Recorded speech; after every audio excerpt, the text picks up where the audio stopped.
Hoy, en Desde la Sombra, los poderes del capital financiero tienen un objetivo de largo alcance, nada menos que crear un sistema mundial de control financiero en manos privadas capaz de dominar el sistema político de cada país y la economía del mundo en su conjunto. Este sistema sería controlado de manera feudal por los bancos centrales del mundo y actuando en concierto mediante acuerdos secretos concertados en reuniones privadas y conferencias frecuentes.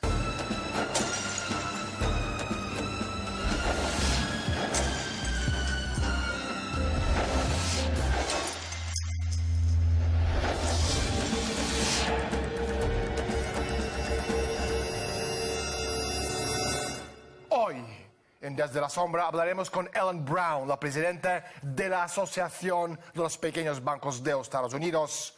Pero primero, salgamos a la calle y preguntemos a la gente su opinión acerca del banco más poderoso del mundo. La última vez que escuché hablar sobre el Banco de Pagos Internacionales fue en ocasión de los acuerdos de Basilea III, que es realmente algo muy confuso y extraño. Conozco el banco, pero no sé en lo que anda últimamente más allá de Basilea III. Y eso fue hace unas décadas ya. ¿El Banco de Pagos Internacionales? No tengo idea.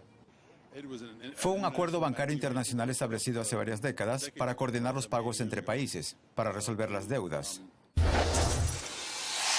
Ellen, gracias por estar con nosotros y bienvenida a Desde la Sombra. Hola, Daniel, me alegro de estar aquí conversando contigo. ¿Qué es Banco de Pagos Internacionales? ¿Quién lo creó y con qué fin? Fue realmente creado en 1930, presumiblemente para permitir a Alemania devolver los daños causados en la Primera Guerra Mundial a Inglaterra y Francia. Pero de hecho, el director del Banco Central de Alemania tenía un gran trabajo que hacer y fue realmente forzado a unir a los bancos centrales, y el fin último era tener una superestructura que controlaría a los bancos y los sistemas monetarios del mundo, independientemente del gobierno. Y originalmente emanó de la City de Londres, que primeramente había controlado los bancos centrales de la Mancomunidad Británica de Naciones, la Commonwealth, después de que perdieran sus colonias políticas, y controlarlas económicamente mediante el préstamo de dinero. Y cuando empezaron a perder esas colonias, Australia, por ejemplo, creó un banco central que emitía créditos directamente, lo que funcionó perfectamente para Australia. Y esto alarmó a Inglaterra, cuando el Banco de Inglaterra vio que estaban perdiendo su control sobre las excolonias. Y establecieron este plan, donde el dinero sería expedido por los bancos centrales y prestado a los gobiernos.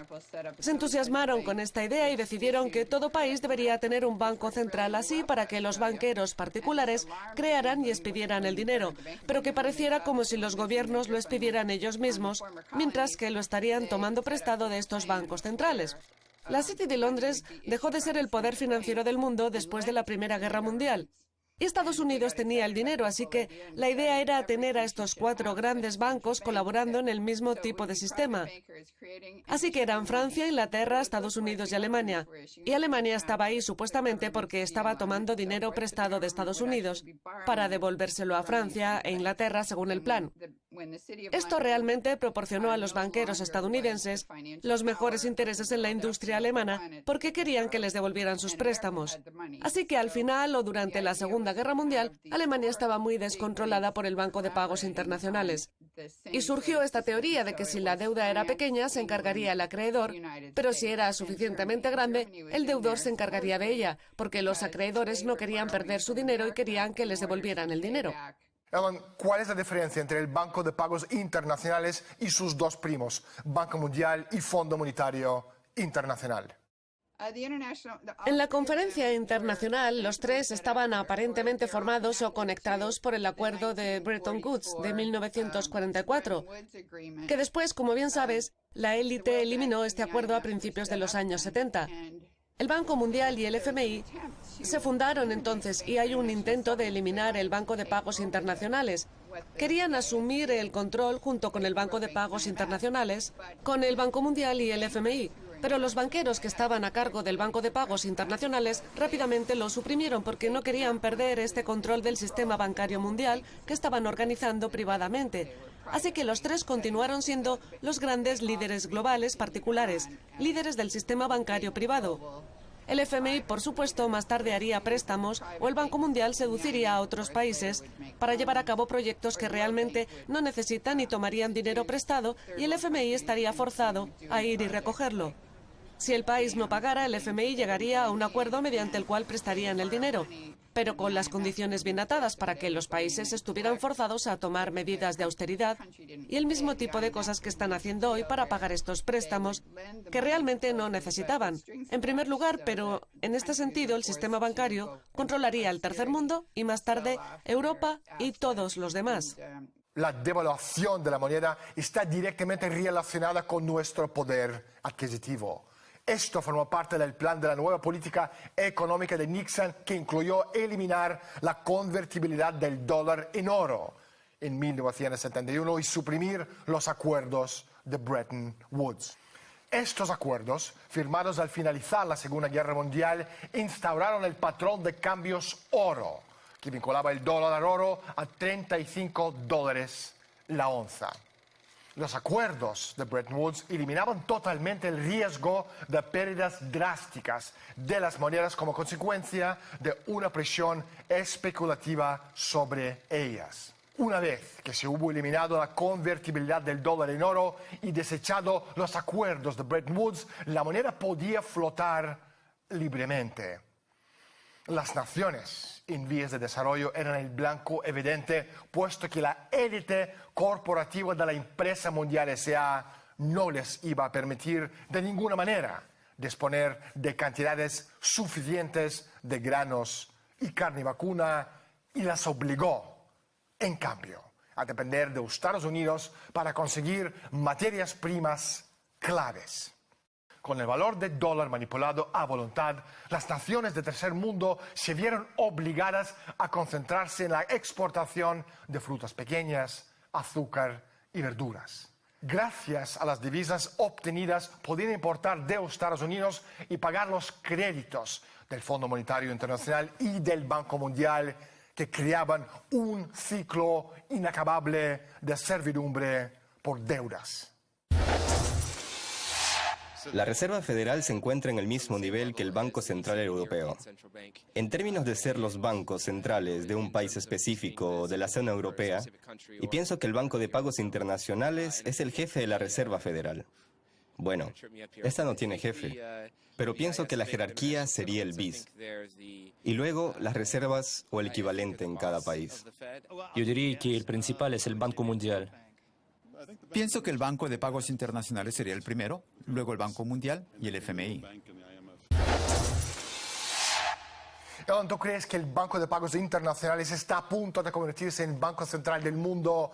Y si es así, ¿qué supondría esto para el mundo? Bueno, hasta cierto punto tiene sentido decir que el Banco de Pagos Internacionales es el banco central del mundo. Proporciona préstamos, proporciona liquidez a otros bancos de la forma en que lo haría un banco normal. Pero en realidad es el regulador global. Y es bastante probable que siga siéndolo. Quiero decir, es el regulador global del G20, como se acordó en el 2009. Originalmente se llamó Foro de Estabilidad Financiera, que eran simplemente las directrices, sugerencias de las regulaciones. Y en el 2009, con el apoyo de nuestros líderes, acordamos estar realmente supeditados a reglas establecidas por el Foro de Estabilidad Financiera, que coopera con el Banco de Pagos Internacionales. Si el Banco de Pagos Internacionales en Basilea, Suiza, es un banco central del mundo que está en manos de los bancos centrales del mundo, que en sí mismos son entidades financieras privadas con consejos de administración compuestos por la gente más poderosa del mundo, mi pregunta es, ¿quién demonios controla el sistema financiero mundial en la actualidad? Me imaginaba que me ibas a preguntar eso. Es difícil apuntar con el dedo a quién está detrás, solo se puede sospechar.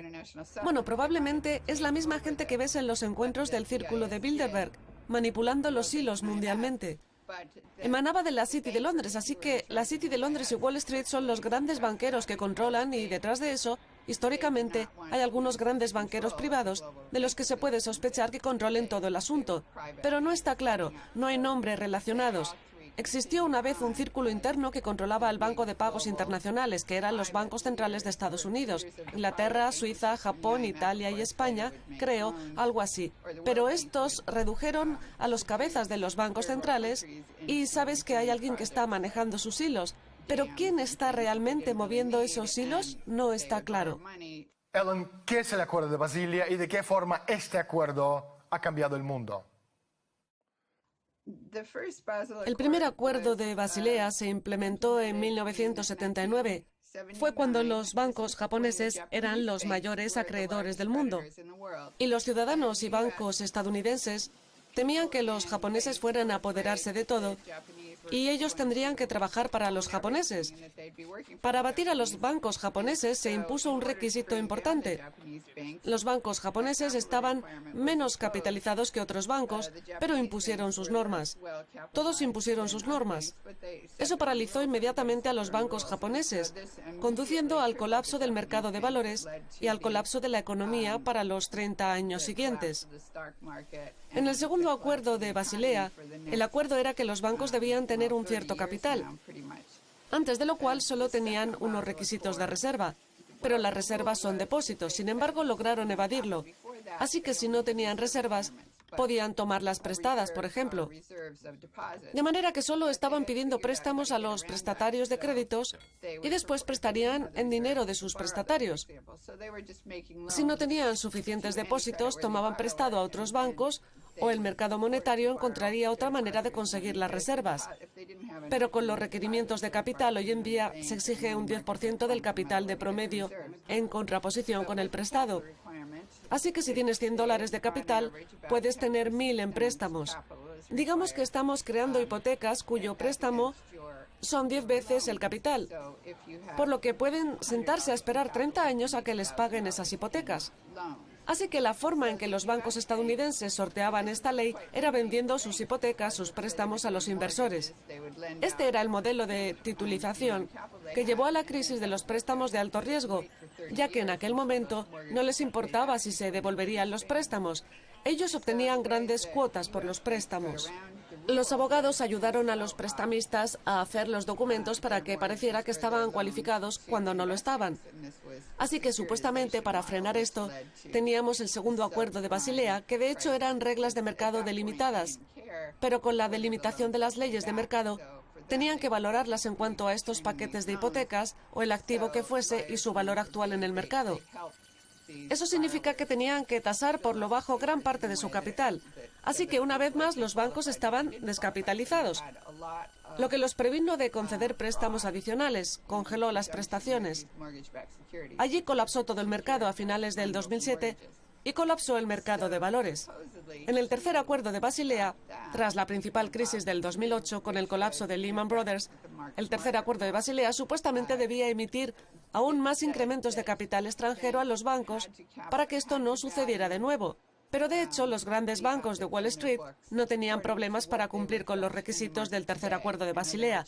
Eran los pequeños bancos, los públicos, los bancos comunitarios, los corporativos, los que sí tenían problemas con el cumplimiento de los requisitos. Así que el efecto del tercer acuerdo de Basilea es que estos pequeños bancos se venderán o están siendo vendidos, engullidos por los grandes bancos. Los grandes bancos se hacen más y más grandes, mientras los bancos públicos corporativos comunitarios se extinguen. Y obviamente este es el plan. Todo está al servicio del cártel de la gran banca internacional. Este cártel de la gran banca internacional se reunió en mayo del año 1973 en la reunión del Club Bilderberg en Suecia. Ciertas élites relacionadas con los bancos de primera línea de Nueva York decidieron que había llegado el momento de que una sacudida importante invirtiera la dirección de la economía global, a costa incluso de una recesión de la economía estadounidense, lo que no les preocupaba demasiado, siempre y cuando ellos controlaban los flujos de dinero. El punto clave que se abordó en la reunión del Club Bilderberg fue la crisis del petróleo de 73, dado el objetivo de una subida del precio de petróleo de la OPEP de un 400% en un futuro próximo. La discusión no trató en absoluto de qué manera nosotros, como parte de los representantes más poderosos de las naciones industriales del mundo, pudimos convencer a los países árabes de la OPEP para que no aumentaran los precios del petróleo de una forma tan drástica, sino que íbamos a hacer con todos los petrodólares que inevitablemente llegarían a los bancos de Londres y Nueva York, correspondientes a los ingresos provenientes del petróleo de los países árabes de la OPEP. La crisis del petróleo se produjo 2 años después de la libre flotación del dólar, cuando el dólar se precipitaba debido a que habían empezado a aparecer las primeras fisuras de la economía de Estados Unidos tras la Segunda Guerra Mundial, cuando la industria estadounidense era una potencia industrial de primerísima categoría mundial en las reservas del oro, y todo lo demás guardaban una correlación ideal entre sí. En junio de este año, tanto JP Morgan como Banco de Pagos Internacionales hicieron pública abiertamente la solicitud a la dictadura bancaria de una sola divisa en la zona europea. Banco de Pagos Internacionales pidió austeridad brutal. Entonces, Ellen, ¿qué es lo que nos están diciendo y pidiendo estas dos entidades financieras? Está bastante claro. El Banco de Pagos Internacionales declaró a los bancos centrales que la política monetaria había fallado, en referencia a la revisión cuantitativa, y que los gobiernos tenían que hacer el duro trabajo de balancear sus presupuestos. Es decir, hay que olvidarse de inyectar más dinero en el sistema. Los gobiernos pueden contar solo con lo que ganaron y recurrir a la austeridad, que es lo que están haciendo ahora mismo. Es decir, despedir a los empleados, vender los activos, recortar pensiones, reducir servicios. ¿Y todo esto para qué? ¿Para pagar a los bancos por las deudas? Esto no habría sucedido si hubiera habido suficiente dinero. Al inyectar más dinero en el sistema podríamos pagar estas deudas. Y de hecho esta política monetaria, que según declaran no funcionó, nunca fue probada. Ellos nunca intentaron realmente poner más dinero en el sistema y hacerlo accesible para los consumidores, para que puedan aumentar la demanda. De esta forma, los consumidores solicitarían más productos y las empresas contratarían más trabajadores para fabricar estos productos. Todo empieza con la demanda, con las personas que quieren comprar cosas. Y ellos no pueden hacer compras sin tener dinero en sus bolsillos. Lo que tienen que hacer es un tipo de revisión cuantitativa para los estudiantes y poner más dinero en sus bolsillos. Son las personas que compran porque necesitan nuevas casas, nuevos coches y muebles. Ellos crean familias, empiezan su propia vida y necesitan de todo. También la electrónica de consumo que atrae a los jóvenes a las tiendas, pero no tienen empleo en este momento y no tienen dinero para gastar. Es decir, esta política monetaria nunca fue probada.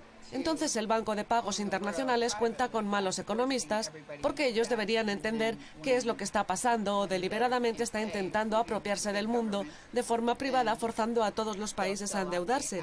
Y cuando los deudores no puedan pagar, incluyendo a los grandes gobiernos, venderán los activos que caerán en las manos de este gran cártel financiero internacional. De hecho, ya hemos destacado que es un plan acordado en un encuentro del Club Bilderberg en los 60, creo que en el que se dijo que el plan era crear una empresa mundial, lo que quiere decir que estos grandes financieros van a ser propietarios del mundo de una forma privada. Este es el plan del juego. Es básicamente lo que están buscando y superaron un largo camino para conseguirlo. Oh, eso va a ocurrir. Quiero decir, si lo mira desde una perspectiva mundial, ellos están en la cima de la jerarquía, y luego la Reserva Federal, el Banco Central Europeo. Pero, por ejemplo, la Reserva no tiene que reportar a nadie más que a los estadounidenses y la Casa Blanca. Esa sería una institución enorme. Si hablamos de un sistema bancario para todo el mundo, basándonos en la cantidad de gente que hay en todo el planeta. Pienso que implicaría un gran esfuerzo poner todos esos bancos juntos. No soy partidario de unirlas todas en una sola. En 1968, en la conferencia del Club Bilderberg en Mont-Tremblant, Quebec, Canadá, George Wall, director de Lehman Brothers y además de subsecretario de Estado para Asuntos Económicos de JFK y del presidente Lyndon Johnson, anunció un proyecto para construir lo que él llamó la empresa mundial S.A. La idea que los globalistas del mundo fomentan es que los estados-nación han pasado de moda. Son una forma de gobierno arcaica y no puede confiarse en que aborden las necesidades modernas de la sociedad en el mundo malthusiano. Para Ball, la misma estructura del Estado-Nación y la idea de mancomunidad o de bienestar general de un pueblo representaban el principal obstáculo ante cualquier intento de saquear libremente el planeta y representaban el impedimento más importante para la creación de un imperio mundial neocolonial. Dicho de otro modo, según Ball y los demás asistentes a la reunión del Club Bilderberg, los recursos de cualquier país no pertenecen a ese país, sino pertenecen a la empresa mundial S.A. dirigida por la élite financiera mundial. De modo que lo que se necesita es una nueva forma de gobierno que distribuya de manera más equitativa los recursos del mundo. Y decidieron que esa nueva forma de gobierno era la corporación. Y así surgió lo que George Ball llamó la empresa mundial S.A. La idea sería que esta empresa mundial se convirtiera en el nuevo gobierno y superara con creces en cuanto a autoridad a cualquier gobierno del planeta. Ellen, una última pregunta. ¿Qué podemos hacer para parar los pies a esta banda de psicópatas insaciables? Bueno, se podría parar si consiguiéramos el control del gobierno, esa es la parte difícil, pero parece que podríamos tenerlo. En Estados Unidos necesitamos reimponer la ley Glass-Steagall, que significa separar la banca de depósito de la banca de inversión, lo que prevendrá este balance, porque cuando la base baja es porque la especulación va mal y necesitamos deshacernos de esta superioridad de los derivados impuesta por el Acta de la Reforma Bancaria del 2005. Necesitamos un sistema totalmente separado, un sistema público y moverlo del sistema privado al sistema público. No tiene que ser una revolución violenta, lo podemos hacer pacíficamente. Se puede empezar con unos pocos bancos de ciudad y nadie notará realmente que estos bancos pueden encontrar proyectos públicos de tasas de interés, porque están en los bancos. Así que estaríamos hablando de un 35 a un 40% del costo de los proyectos privados. Se puede gastar eso en préstamos para la comunidad local. Tenemos un modelo que es el Banco de Dakota del Norte, y Dakota del Norte era el único estado de Estados Unidos que escapó a la crisis de créditos. Creo que este modelo debe extenderse por todas partes, pero el 40% de la base global es de propiedad pública, y también en países que han escapado a la crisis de crédito, principalmente grandes países como Brasil, Rusia, India y China, que sostienen el 40% de la población mundial. Y no hay motivo para salir a las calles, simplemente podemos hacerlo todo de forma legal y tranquilamente por nosotros mismos, en nuestra ciudad o condado. No hay tiempo para más. Muchísimas gracias por estar con nosotros. Hasta luego, Daniel. Ha sido un placer hablar contigo. El papel fundamental del Banco de Pagos Internacional pone de relieve una dimensión crítica del régimen fascista universal, la estructura piramidal del supramundo financiero y sus tecnócratas bancarios. Dejar el control de nuestro dinero en manos de la gente que maneja el mundo conduciría a la guerra perpetua y nuestro exterminio. Hombre prevenido vale por dos.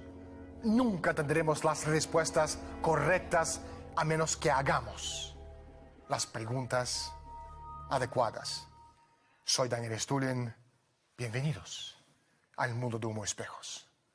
Gracias por estar con nosotros y hasta la semana próxima.